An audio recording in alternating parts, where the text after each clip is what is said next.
The Bullet. I've never met the Bullet, and I've never found myself saying something nice about the Bullet. I love the Bullet. I think she's wonderful. I truly do. I think she's beautiful. I like her story. I like the story that the mother was so involved, and that the Bullet has been such a mentor to her own little sister, who's also at the highest level, which is the UFC. I mean, I really respect the Bullet. The Bullet is a thing of folklore. She allegedly speaks 7 languages. I don't know that I believe that to be true, but that's a story for another day. She allegedly speaks 7 languages. You all think she speaks 7 languages. She allegedly is a sniper. She allegedly has even trained members of the military, not only in hand to hand combat, but in armed combat. That's fascinating. That is absolutely fascinating. There was a myth on the Bullet. It started 7 years ago, and I know this because it was my first weeks at ESPN.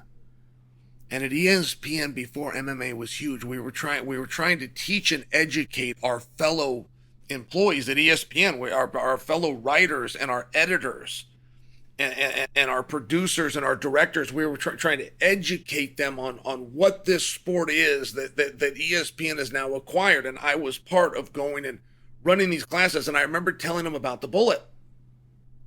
And I told them, hey, she speaks 7 languages. She's an expert, not only in unarmed combat, but in armed combat. There are people that believe that she is a spy, that she is a government asset. And I said, no, she's not. But the fact that these stories exist, this is how legends are made. The Bullet is a legend. This was 7 years ago. I don't know how long she had been champion. There was some reason that I was speaking about her at ESPN, so she must have been champion. She is still champion to this day. That is such a fascinating, incredible reign. And when I tell you I never find myself saying good things about the Bullet, it's not on a personal level. She just seems like this wonderful.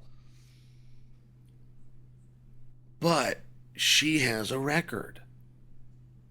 There has never been a person to fight for world championships, whether you're winning them, losing them, defending them, any way you want to look at it. World title fights. There has, and I don't mean not even by half, not even by 25%. She has got this record.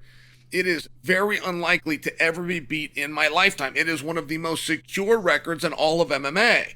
Nobody has ever fought for world championships more times in co-main events. And I don't suggest that that's her fault. She's got the dance, and she's got the backstory, and she's got the family and the lineage and the 7 languages, which, whether it's true or not, you guys believe that it is, and therefore it counts. She's got the armed combat, the unarmed combat. I mean, this is amazing. Not to mention, she's not hard on the eyes, right? When you have somebody that's very beautiful, but you realize that can be a sticky topic, you call them marketable. You said she's very marketable. She's very marketable. So now there's going to be this mega fight. Oh my God, this mega fight. They're going to leave a belt behind. They're going to leave a division in shambles and walk away from it. And leave that to Roas and Dern, and they're going to go figure that out. But we're going to all to create this super fight. And the super fight is so big that we're taking it to Madison Square Garden. I work in this industry. It is my job to know. I'm in New York. If you guys could see out that window, right behind that building is Madison Square Garden. I work in this I just found out they're on the card. That's not my fault. It can't be. I read every email. I read every press release. I get emails and press releases that never make it to the dirt sheets that you guys see. This super fight that's so big that we left a division. We vacated to move up for champ versus champ. And it's in a co-main spot. What happened? What happened here? Because this isn't my fault. I do this every day. I read everything. I don't ever take a day off. I don't ever miss. So, did Wei Lee screw this up? Did the bullet screw it up? Or is it you guys? Do you just not care? Is there a reason that you don't care? I'm open to everything. I'm not going to blame you. I'm not going to criticize you. I'm just curious. If this is such a super fight that we left a division, it's the same thing that Islam did, but he got a main event. It's the same thing that Ilya did. He got a main event. Now, apparently Wei Lee did it, and I guess she used to be the champion at 115 pounds. So she now goes to 125 pounds, which if she doesn't succeed, allegedly she goes back to 125 and fights Mackenzie Dern, which is great. That'll be great. That'll be another co-main event. And then where does the bullet go from here, and what does she do? I don't know.